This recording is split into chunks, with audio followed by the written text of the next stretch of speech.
Boa noite, Memorial. Que a graça e a paz do nosso Senhor Jesus seja com a vida da igreja. Amém? Glória a Deus. Obrigado, Léa, por esse glória a Deus aí. Gente, só para vocês saberem, vou pregar agora e com torcida é muito melhor. Obrigado, Léa. Glória a Deus. Obrigado, pastor. Queridos, convido vocês a abrirem a palavra do Senhor na primeira carta do apóstolo Paulo aos Coríntios. 1 Coríntios, no capítulo 10, nós vamos ler a partir do verso de número 1. A leitura será apenas os 5 primeiros versos. 1 Coríntios, capítulo 10, verso 1.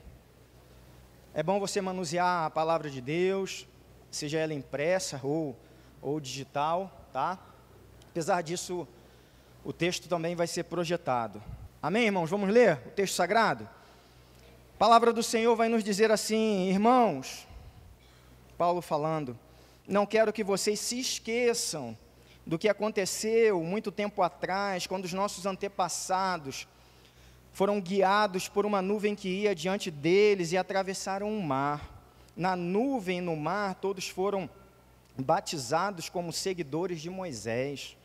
Todos comeram do mesmo alimento espiritual e todos beberam da mesma água espiritual, pois beberam da rocha espiritual que os acompanhava, e essa rocha era Cristo.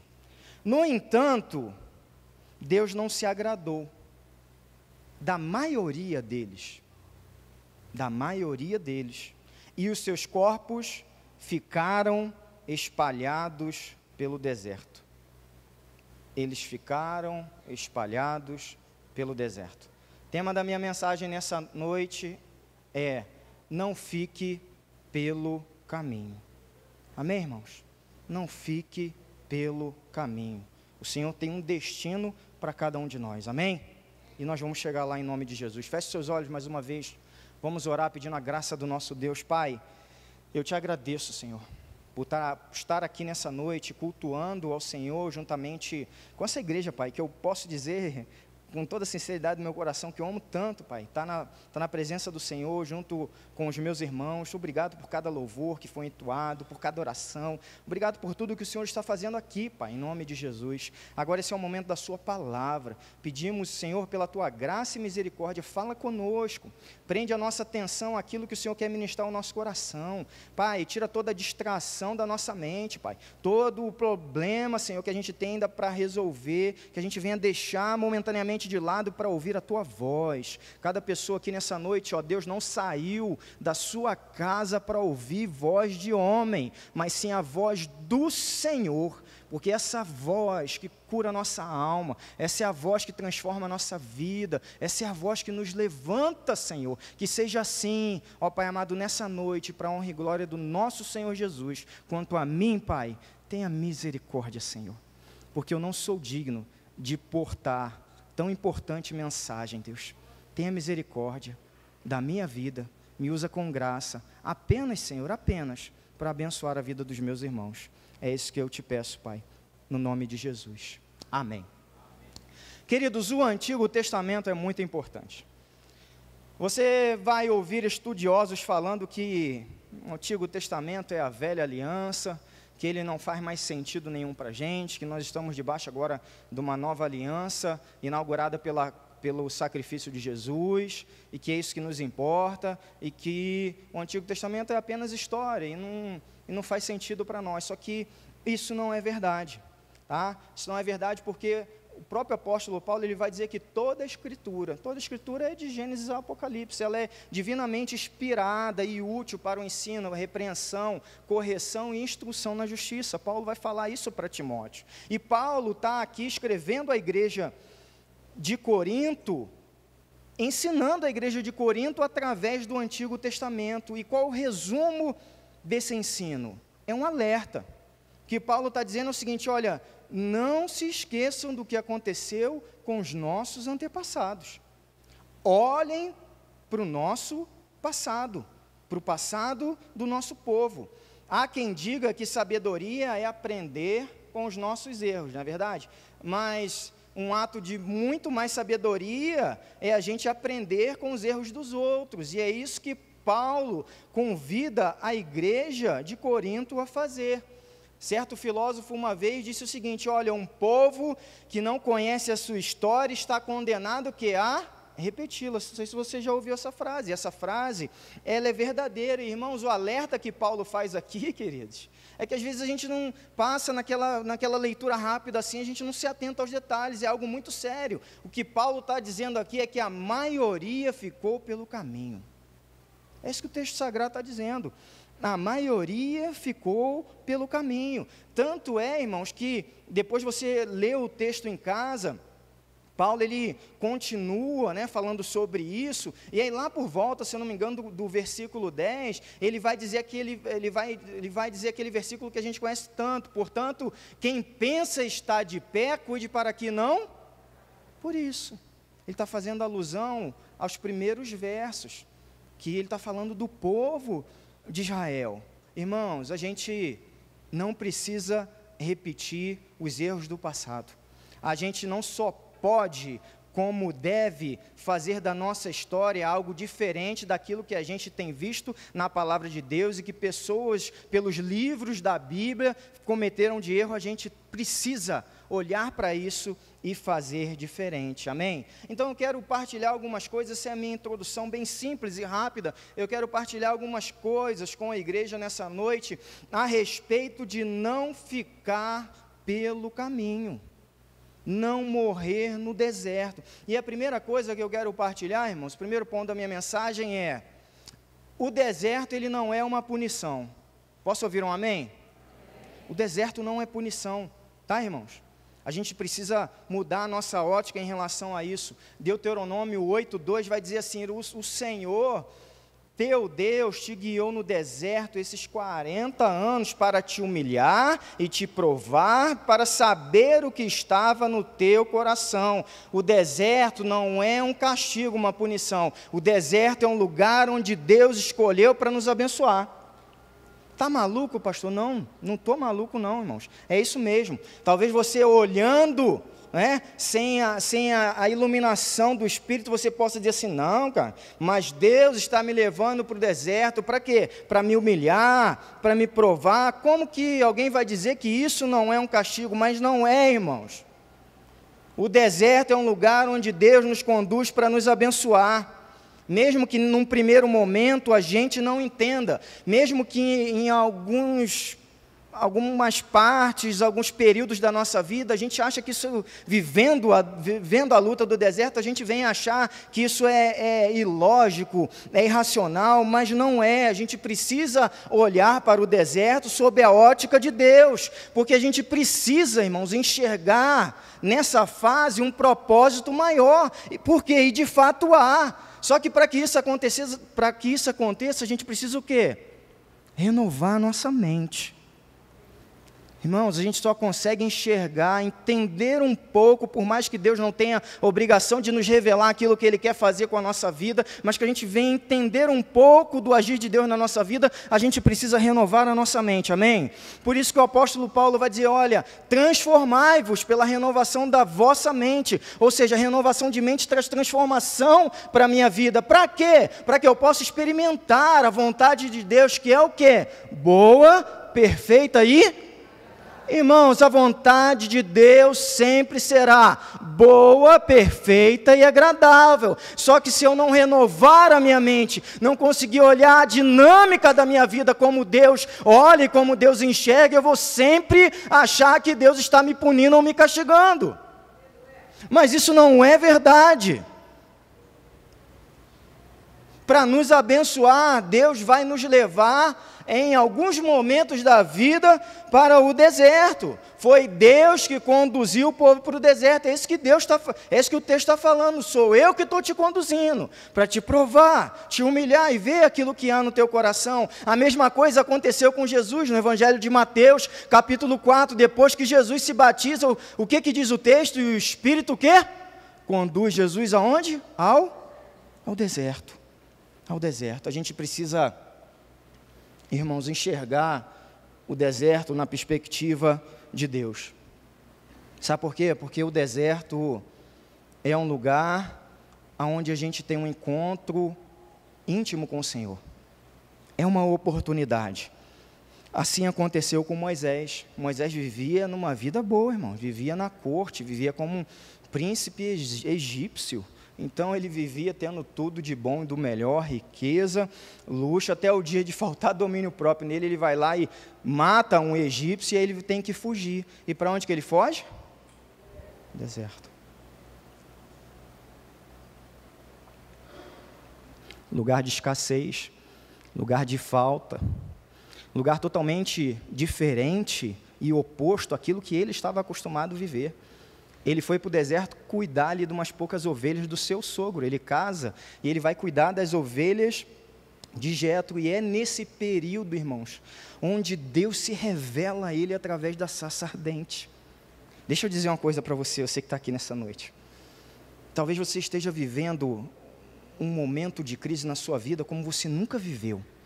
Talvez você esteja aqui dentro e esteja passando pela dor mais intensa da sua história. Talvez a tua vida esteja toda bagunçada, você esteja sem perspectiva, sem uma saída, sem uma solução. Eu quero dizer uma coisa, você está num deserto, mas saiba que no deserto você pode experimentar a presença de Deus como nunca experimentou antes na sua vida. Nunca. No deserto nós ganhamos esse privilégio, irmãos, de conhecer o Senhor como nós nunca conheceríamos antes e como nós nunca conheceríamos sem passar por essa situação. Em outra ocasião, o deserto, irmãos, ele nos abençoa, o deserto purifica a nossa fé, ele tira as mazelas da nossa alma. A gente chega no deserto como um menino e a gente sai do deserto como um homem. A gente chega tolo, às vezes até mesmo ingênuo, sabe aquele gurizão de boca aberta assim, que acha que na vida tudo é maravilha, acredita em tudo. A gente sai do deserto mais sábio, mais sensato, mais centrado, mais realista. Esse é o poder, irmãos, que há de uma passagem, uma jornada no deserto. E Deus vai extrair nesse lugar bênção para a nossa vida. No deserto nós podemos experimentar, irmãos, o poder de Deus e o sobrenatural como a gente nunca viu antes. O povo tinha a coluna de nuvem de dia, tinha a coluna de fogo à noite, para proteger do frio, para dar direção. No deserto a gente tem provisão, por mais que seja restrita, mas é aquilo que a gente precisa para sobreviver, que é o maná. A água sai da rocha. John Piper tem uma frase muito interessante a respeito do despertar da nossa fé no deserto. Ele vai dizer o seguinte: olha, o deserto é o lugar onde Deus cava mais fundo em nossas almas para plantar sementes de dependência e fé. Não há como negar, irmãos, que o deserto, ele nos abençoa. O problema está no imaginário comum. O imaginário comum vai dizer para nós que o deserto é o fim, vai dizer que se eu estou enfrentando o deserto, algo errado na minha vida, algum pecado. Se eu estou no deserto, Deus não me ama. Se eu estou no deserto, Deus me abandonou. Se eu estou no deserto, cometi algum pecado. Se eu estou no deserto, é a linha final, eu vou morrer. Se eu estou no deserto, o diabo assumiu o controle, mas não é nada disso, irmãos. Se você está no deserto, saiba de uma coisa: Deus continua te amando. Se você está no deserto, Deus não te abandonou. Se você está lá, Deus não deseja a sua morte. Posso ouvir um amém? Muito menos o diabo tem o controle sobre a sua vida. Sabe por quê? Porque no deserto, inclusive, Deus continua governando e reinando. Deus continua no alto e sublime trono. Aleluia! Deus nunca vai sair desse lugar, irmãos. Não é porque a gente está atravessando o deserto que Deus vai perder o governo das coisas. Então, o deserto, saiba, guarda isso na sua mente, no seu coração, não é o seu fim. Não é o destino final, é só uma passagem. O diabo pode até aparecer no deserto, porque apareceu lá no Senhor, para o nosso Senhor Jesus, mas quem governa é Deus. O deserto não é para te destruir, é para te transformar. O deserto não é o final da tua história, é uma etapa importante. Sabe por que é uma etapa importante? Porque é a etapa que precede o recebimento da promessa. O que Deus está falando para o povo é: eu vou preparar vocês no deserto, para que vocês possam entrar na terra, em Canaã, preparados para receber aquilo que eu já planejei e já prometi para vocês. É isso que Deus faz, irmãos, é bênção, porque nos prepara, nos fortalece, aumenta a nossa fé. A gente vai entender diariamente o que é viver a dependência, é no deserto. Então louve ao Senhor, e eu sei que isso é difícil, eu não estou dizendo que é fácil não, o deserto é algo árduo, mas louve ao Senhor, porque se o Senhor te colocou num deserto, Ele ama você, e quer coisas maiores e melhores para a tua vida, amém? Glória a Deus. Queridos, esse foi o primeiro ponto. O segundo agora, eu gostaria de pensar 3 episódios que aconteceu com o povo durante a passagem deles no deserto e partilhar com vocês aquilo que Deus colocou no meu coração. E o primeiro ponto dessa jornada vai ser projetado aí, é o deserto de Sim. Como é, pastor? Deserto? É Sim, S-I-M. É o primeiro lugar ali das 3 estações do deserto de Sim. E o deserto de Sim, eu digo que é o lugar do apego ao passado. E aí a gente vai ler um texto que está em Êxodo capítulo 16.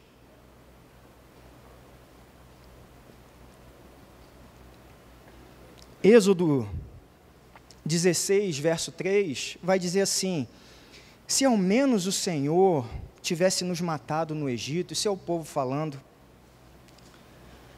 lamentavam-se, lá nós nos sentávamos em volta de panelas, e não tinha miséria não, irmãos, era as panelas cheias, panela cheia de carne, e nós comíamos pão à vontade. Irmãos, repita comigo: eu não vou ficar pelo caminho. Eu não vou ficar pelo caminho, irmãos. Só que para não ficar pelo caminho, eu preciso me desapegar. O ALX, saca? Preciso me desapegar do passado. Eu preciso vencer esse obstáculo no deserto de Sim, porque eu não posso voltar para o Egito. E eles tinham acabado de sair, irmãos. Você vai ler o texto aí, os próximos versos, eles tinham saído do Egito há apenas 2 meses. Irmãos, só avança quem é capaz de olhar para frente, amém? Só caminha quem para de olhar o tempo todo para o passado. Só consegue progredir quem rompe com as coisas ruins que aconteceram. Deixa eu dizer uma coisa: Deus tem no presente, que é hoje, e no futuro, novidade de vida para cada um de nós. É isso que Deus tem. Por isso Jesus vai dizer: olha, quem põe a mão no arado e... o que faz? Olha para trás, não está apto para o reino. Deixa eu dizer mais ou menos assim, olha... A gente precisa abrir mão do passado que nos escraviza para viver o presente em liberdade com o Senhor. Vou repetir. A gente precisa abrir mão do passado que nos escraviza para viver o presente em liberdade com o Senhor. Eles estavam com saudade da comida em fartura. Eles estavam sentindo falta desse prazer de comer. E você sabe de uma coisa? Nem todo prazer te faz bem. Não que Deus seja contra o prazer, tá? Mas você sabe do que eu estou falando. Nem todo prazer te faz bem. Nem tudo, deixa eu dizer uma coisa para você. Guarda com carinho isso. Nem tudo que te satisfaz, Deus aprova. Tá bom? Nem tudo. Tá? Nem tudo que te satisfaz, Deus aprova. Não é apenas comida, irmãos. Há uma realidade espiritual aqui nesse texto, há um princípio eterno. Essa comida aqui, ela representa, ela simboliza, espiritualmente falando, tudo que me escraviza. tudo aquilo que eu desejo mais do que aquilo que Deus deseja para mim. É isso. Muita carne, pão à vontade, sabe para onde aponta? Aponta para os meus desejos nocivos. Aponta para a minha compulsão. Aponta para o meu prazer desenfreado. Deixa eu dizer uma coisa, tudo que tira de você o domínio próprio, tudo que tira de você a capacidade de se autogovernar, é pecado, é prejuízo, vai te impedir de avançar, você vai correr o risco de ficar pelo caminho. E aí Deus quer arrancar isso, porque o povo está fisicamente no deserto, mas o povo ao mesmo tempo está emocionalmente ainda no Egito, é aquela famosa fala, né, que eles saíram do Egito, mas o Egito ainda não tinha saído deles. E aí a gente entrega a vida para Jesus, e é muito bacana, e a gente passa pela classe de batismo, e a gente se batiza, e a gente começa a participar de um pequeno grupo, e olha irmão, se você não participa de um pequeno grupo, um breve parêntese, você está perdendo. Deixa Deus te abençoar dentro de um pequeno grupo, amém? Voltando para a mensagem, então a gente começa a caminhar com Deus, só que chega uma hora que a gente fala assim, olha Senhor, lá na minha profissão de fé, eu disse que o Senhor era meu Senhor e Salvador, só que olha, nessa área aqui da minha vida, não toca não, por favor, se afasta disso aqui, deixa que isso aqui eu governo, Senhor. Sabe por quê? Porque me dá prazer, irmãos, e Deus quer tirar, e a gente não quer deixar, e assim nossa vida vai. Mas aquele namoro, pastor, quando não tem ninguém perto, preciso falar mais alguma coisa? Mas pastor, essa tela do meu tablet, pastor, quando eu estou sozinho no meu quarto, prazer, irmãos, panela cheia de carne e pão, é isso, é escravidão que ainda está lá atrás, apego ao passado, porque quer a satisfação da própria carne. São aqueles relacionamentos que prejudicam você e que o Senhor quer arrancar e você não quer. Mas pastor, que papo sectarista é esse? A gente tem que ser luz. Eu sei que a gente tem que ser luz, só que tem gente que vive nas trevas, não quer sair das trevas e ainda quer puxar a gente para as trevas. E você quer insistir nesse miserável. Sabe por quê? Porque te dá prazer, te satisfaz. São os ambientes onde você não deve mais andar. E Deus já falou para você, larga isso. Isso é coisa do teu passado. Isso é coisa do velho homem. Isso não é mais compatível com o teu testemunho. Isso desagrada a santa e doce pessoa que habita dentro de você, no teu coração, que se chama Espírito Santo de Deus. E a gente vai caminhando. Em locais, em ambientes, e fazendo coisas que a gente não deveria fazer, entristecendo ao Senhor. E aí, irmãos, Satanás, ele é esperto. E aí ele nos aprisiona, através do nosso ponto fraco. E aí ele começa a barganhar com a gente, sabe? E aí você, bobão, desculpa falar assim, eu amo você, mas você acha que está no lucro, entendeu? Porque está, é tão legal. E aí ele barganha com você. Fala assim, ó, tem nada. Isso é bobagem. Isso é só uma besteirinha. E aí ele vai te empurrando um prazer temporário, mas há um preço a ser pago. Sabia disso? Há um preço a ser pago. E o prazer é temporário, mas a conta vai chegar para ser eterna, tá? A conta chega para ser eterna. Ele vai e te oferece alegria momentânea. Mas sabe a custo de quê? Do sofrimento eterno. E é isso que ele faz com as pessoas. Oferece um prazer hoje, mas a conta a ser paga é o destino da alma durante toda a eternidade. A conta é alta, irmãos. Se você acha que é duro, se você acha que é um preço alto a ser pago, lutar por santidade, é porque você ainda não tomou consciência do preço que as pessoas pagam pelo pecado. O preço é muito mais alto. E o diabo vai nos escravizando, sabe por quê? Porque ele sempre vai ter uma panela cheia de pão e carne para poder te atrair ao teu passado, para poder te manter preso no Egito. Só que deixa eu te dar uma boa notícia. Jesus nos libertou, amém, irmãos? Jesus nos libertou. Nós não somos mais escravos, nós somos filhos. Eu sou livre, eu vivo em novidade de vida. Então, deixa eu dizer para você, não aceita nada que escraviza você em nome de Jesus. Não queira ficar olhando para trás, voltando ao passado, a situações que aprisionam você. Tenha coragem de, diante do Senhor, orar e falar: Senhor, arranca da minha vida tudo que me escraviza. Senhor, tira da minha vida tudo que não te agrada. Tira da minha vida tudo que te entristece. Tenha coragem de fazer essa oração ao Senhor. E se posicione em abandonar o mal, em largar de vez o passado. E esse era o sentimento, irmãos, do apóstolo Paulo. Ele dizia: olha, esquecendo-me das coisas que para trás ficaram, eu avanço para aquilo que está adiante, eu prossigo para o alvo, em direção ao chamado, ao prêmio, à soberana vocação de Deus em Cristo Jesus. E a gente olha, irmãos, vê o povo fazendo totalmente ao contrário.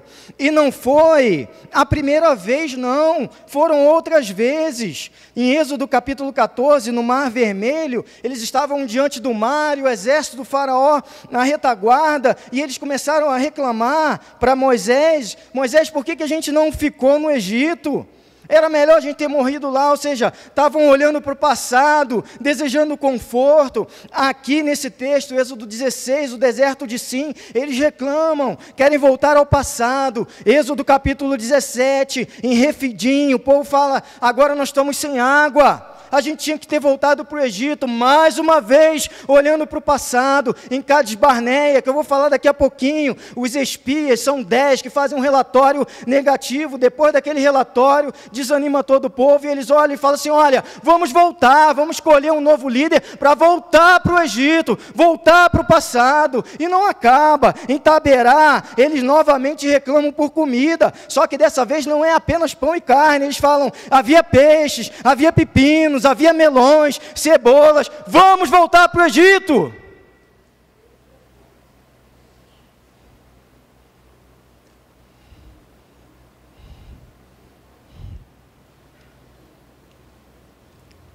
Deus tem colocado uma mensagem no meu coração, talvez, não sei quando eu vou partilhar com a igreja, é: Egito nunca mais, irmãos.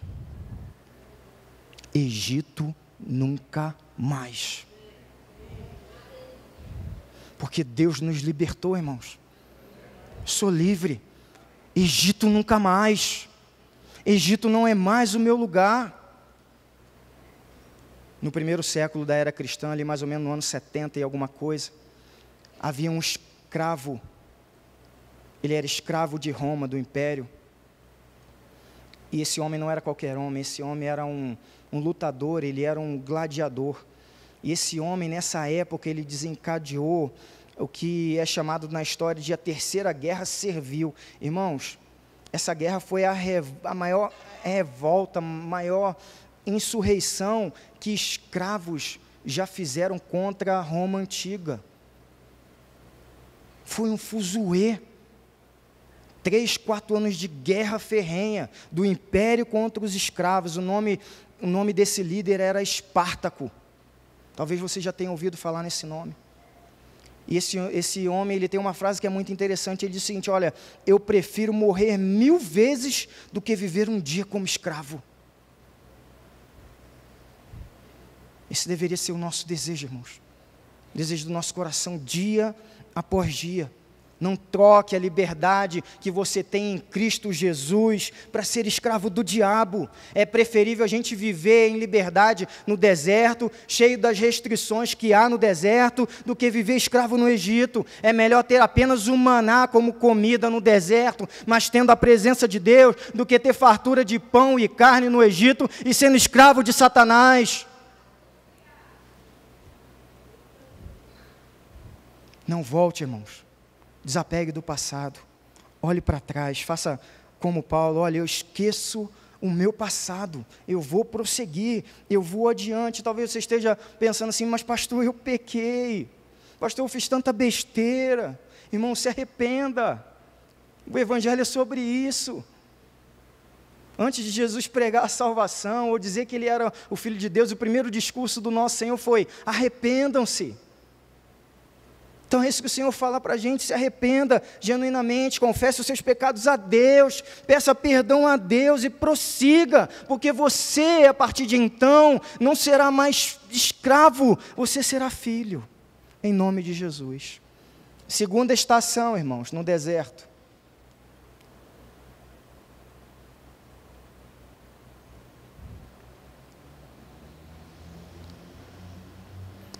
Um lugar chamado Cádiz Barneia, que eu chamo esse lugar de o lugar das escolhas.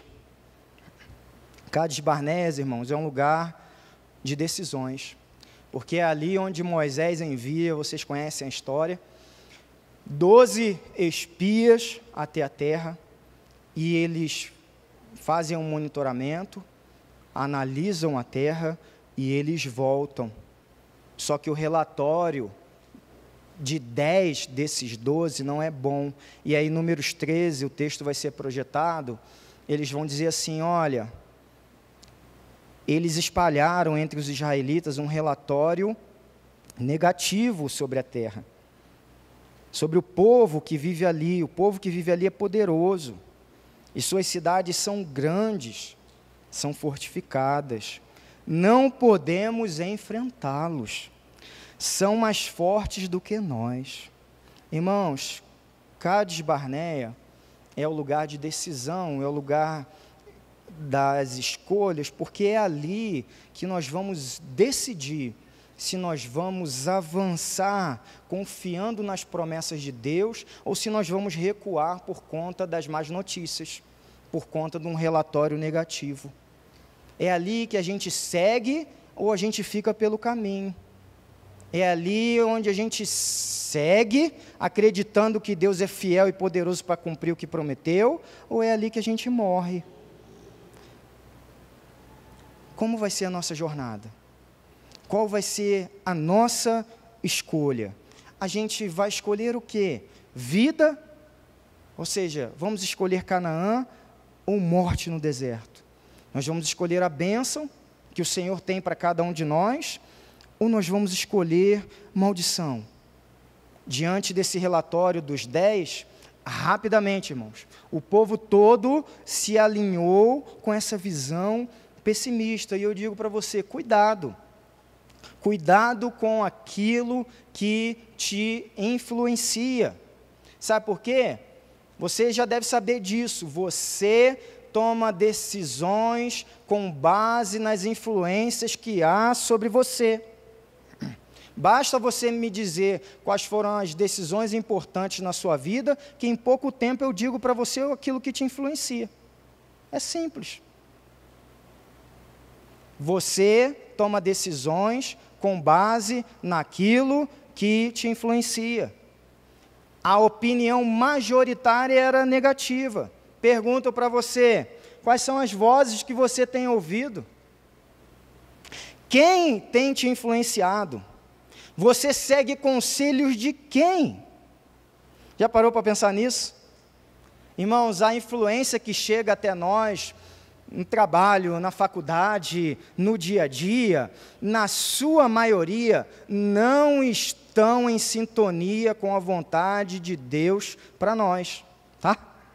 Rede social, internet, programa, música, teatro, cinema, moda, tudo isso que a cultura traz, na sua maioria, já foi preparado de uma forma intencional. Já foi planejado para te afastar de Deus.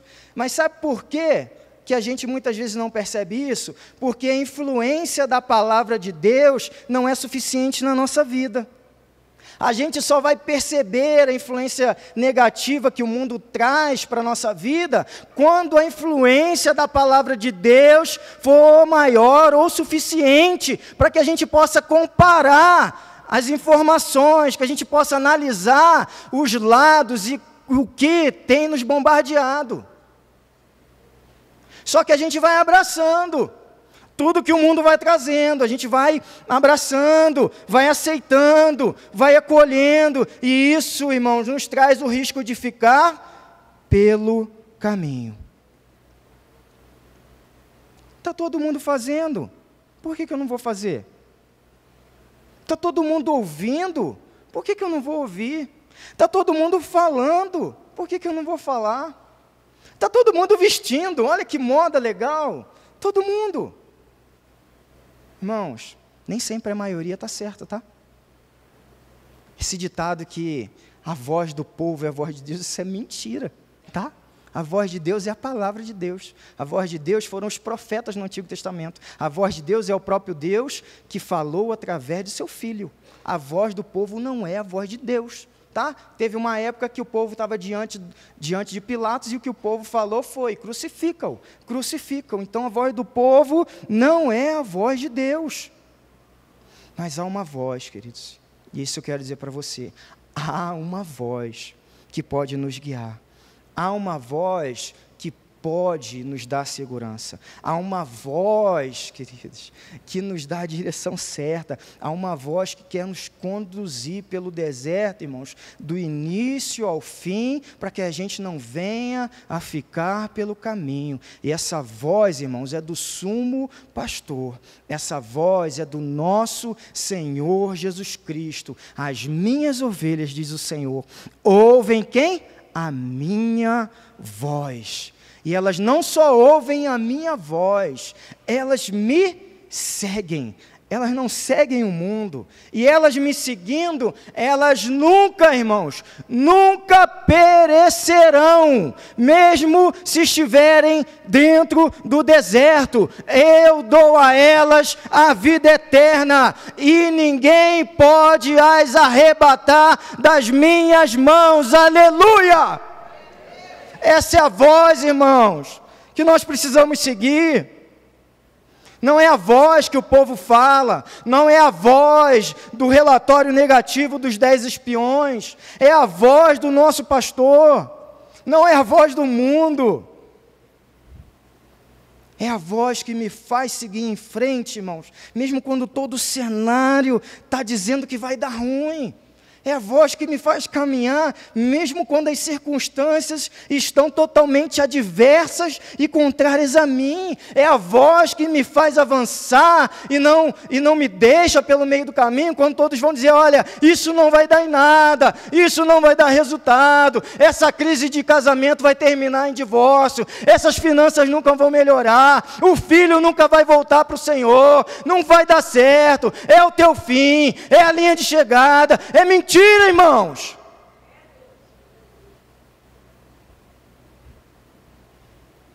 É mentira, porque essa não é a voz do Senhor. Não foi isso que o Senhor prometeu ao povo de Deus. Diante dessa voz a gente não perece, irmãos. A gente fica firme. Diante dessa voz, irmão, seguindo essa voz, ninguém pode vir e falar assim: vem cá, que você é meu. Satanás não pode tocar na sua vida. Ele está proibido, porque você está seguindo ao Senhor. Você não está andando ao léu, você não está alheio às promessas, você não está errante no deserto, sem caminho, você está sendo guiado pela voz do teu pastor. E a gente, diante disso, irmãos, a gente tem que parar de olhar para os 10, a gente tem que olhar para Josué e Calebe. Josué e Calebe não olharam as circunstâncias, irmãos. Eles não olharam o tamanho do desafio, eles não olharam o tamanho do gigante. Não olhe para as impossibilidades, porque se você olhar para as impossibilidades, você vai parar. Olhe para o Senhor. Está precisando de socorro? Faça como o salmista. Eleva os meus olhos aos montes, de onde virá o meu socorro? O meu socorro vem do Senhor, que fez os céus e a terra. Você não caminha no deserto desamparado, irmão. Você não caminha sozinho. Muitos vão ficar pelo caminho, mas aqueles que decidirem ouvir a voz do Senhor vão chegar, vão cruzar, vão herdar a terra, vão entrar em Canaã. Nós não vamos ficar, irmãos. Nós estamos olhando os erros do passado e nós não vamos ficar pelo caminho. E por último, eu quero dizer que o último ponto no deserto é o Monte Nebo. E ali eu digo que é o lugar onde houve uma perda significativa.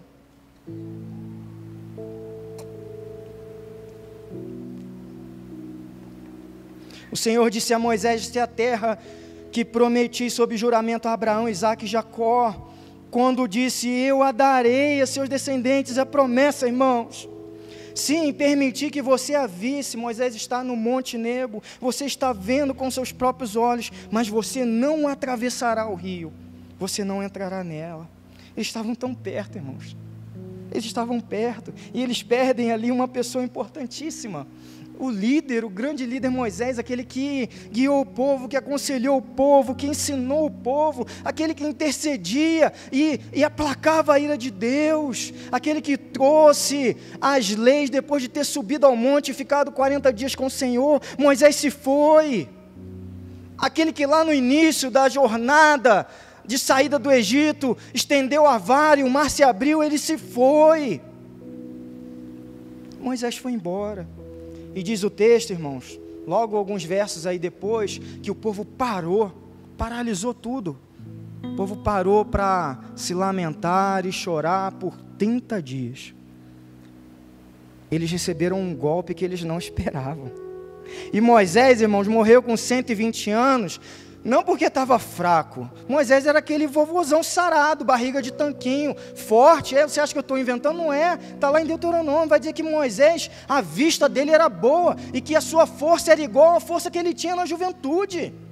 Não é porque a sua liderança era ineficaz, não. É porque, de fato, acabou o tempo de Moisés. Lógico, a gente sabe, foi por conta de uma desobediência, que ao invés dele falar a rocha, ele bateu. Mas tudo bem, não é o objetivo agora. O que, de fato, acabou o tempo dele. Os 120 anos, e agora como vai ser? Esse era o sentimento do povo. Como eu vou continuar? Porque era Moisés que orava por mim. Como é que vai ser? Moisés me ensinava a lei, Moisés me abraçava quando eu chorava, Moisés era aquele que me fortalecia, me dava ânimo, Moisés me dava direção. Quando eu arrumava treta com os meus irmãos, Moisés é que ia lá e falava assim: filho, calma aí, não é desse jeito, porque assim diz o Senhor, e me ensinava a lei. Moisés era aquele que me discipulava, era aquele que me disciplinava, mas fazia isso em amor. Agora Moisés foi embora. Talvez você tenha uma pessoa assim na sua vida, não é verdade?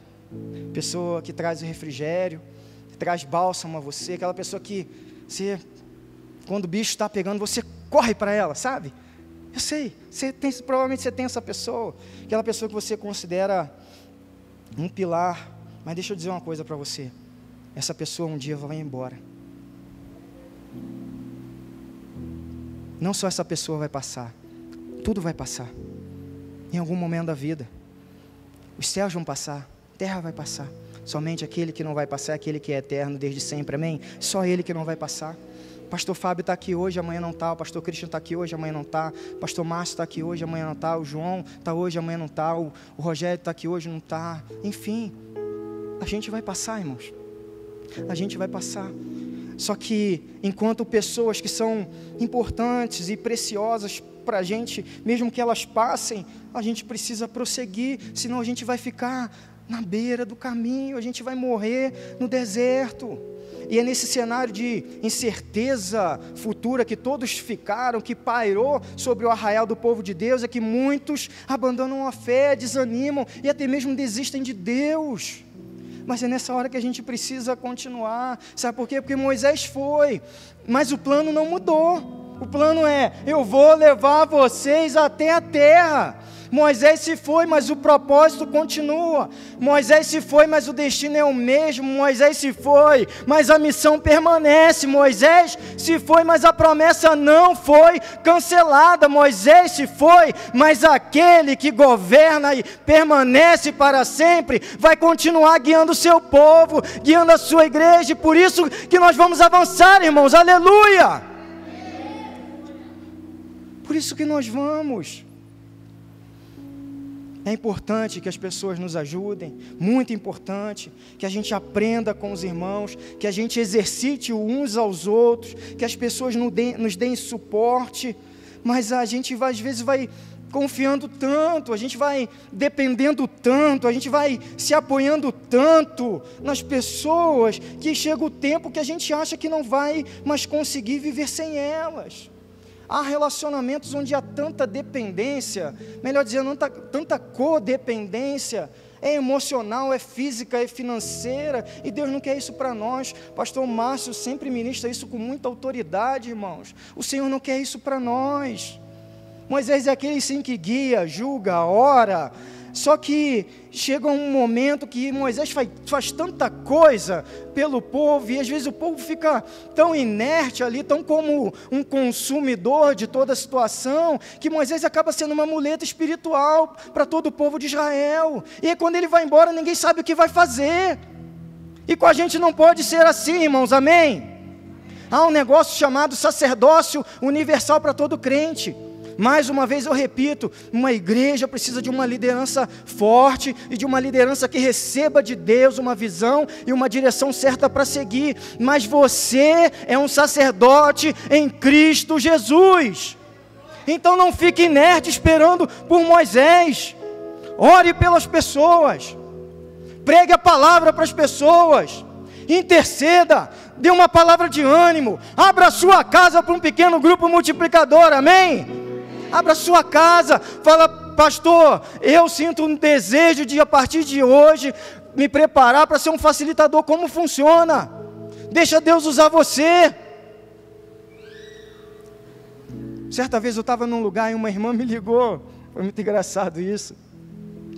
Pastor, eu estou aqui num velório, e o enterro vai ser daqui a mais ou menos uns 40 minutos. E o pessoal aqui não tem crente aqui, eles querem que eu dê uma palavra. Eu falei: é sério, irmã? Glória a Deus. Mas pastor, eu falei: irmã, nem se eu pegar carona com o super-homem eu chego aí em 40 minutos.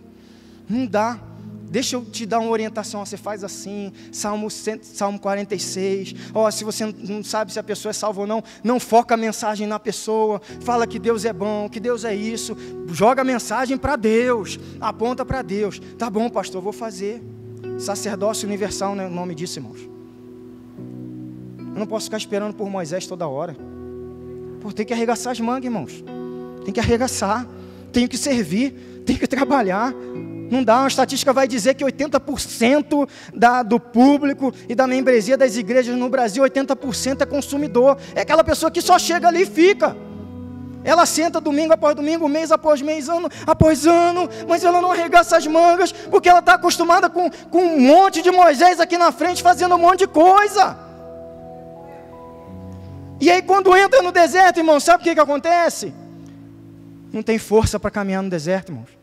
Porque não está servindo a Deus, não está se alimentando o suficiente da palavra, não está dentro do propósito, fica pelo meio do caminho. Para terminar, quero destacar para vocês 3 frases de pessoas que falam sobre isso. C.S. Lewis vai dizer: olha, depender exclusivamente dos outros é construir nossa casa sobre a areia, uma fundação que se desintegra sobre os pés. Lutero vai dizer: nenhum homem pode ser o alicerce da nossa fé, pois todos são pó, só Cristo é a rocha firme. Aleluia, só Ele, irmãos. Agostinho de Hipona vai dizer: quem confia demasiadamente no homem esquece que a verdadeira força vem do Senhor, vem de Deus e não dos mortais. Deus não quer a gente dependendo demais das pessoas. Quando Deus nos tira pessoas importantes, no momento de deserto, é a hora que Deus quer que a nossa fé seja mais madura, que a gente possa olhar para Ele, confiar mais nele. Deus quer nos levar, irmãos, até o destino. E não se preocupe como Deus vai fazer isso. Não se preocupa porque Deus tirou Moisés, porque Deus não tem compromisso nenhum com a nossa maneira de agir. Deus não tem compromisso nenhum com aquilo que a gente acha que está certo. Deus não tem compromisso nenhum com a maneira que a gente acha que é melhor que seja feitas as coisas. Deus só tem compromisso com uma coisa, que é com a sua palavra. E deixa Ele fazer de acordo com aquilo que Ele acha que é melhor. Permita Deus desconectar, irmãos, tirar coisas e pessoas que atrofiam a sua vida espiritual, e confie no Senhor, olhe para Ele, confie totalmente nele. O deserto é o lugar disso, da gente aprender a depender mais do Senhor, e saiba que o deserto não é o seu fim. E eu peço já que você vá se colocando em pé para aparentar que está terminando. O deserto não é o teu fim. O deserto é só uma passagem. É transitório. É um momento difícil, sim, mas é um momento especial que te prepara para aquilo que o Senhor tem para a tua vida. Então pense nisso. Pense nas coisas eternas. Olhe para o alto. Contemple pela fé a promessa, mesmo que ela não tenha chegado às suas mãos, em nome de Jesus. O deserto não é punição, não é o castigo. Não olhe para trás, não volte, não queira desejar, não deseja os manjares do Egito, a carne e o pão, não ceda aos seus prazeres. Não comprometa a sua retidão e a sua santidade perante a Deus por um prazer momentâneo e temporário. Em nome de Jesus, não seja como Esaú, que trocou o seu direito de primogenitura por um prato de lentilhas. Não faça isso em nome de Jesus. Escolha o caminho certo. Cades Barnea é o lugar das decisões certas, é o lugar de decidir avançar, porque Deus disse que nos daria. Não importa se todo mundo está falando que não vai dar certo, a sua família vai dar certo, amém? O seu casamento vai dar certo, os seus filhos serão bênção, a sua história, o final dela não é o deserto. Então não ouve os miseráveis dos 10 espias, em nome de Jesus. E se o Senhor tirar pessoas que são importantes para você, continue caminhando, porque a promessa continua, o propósito é o mesmo, e Deus vai dar um jeito de te levar até onde Ele prometeu, amém? Em nome de Jesus.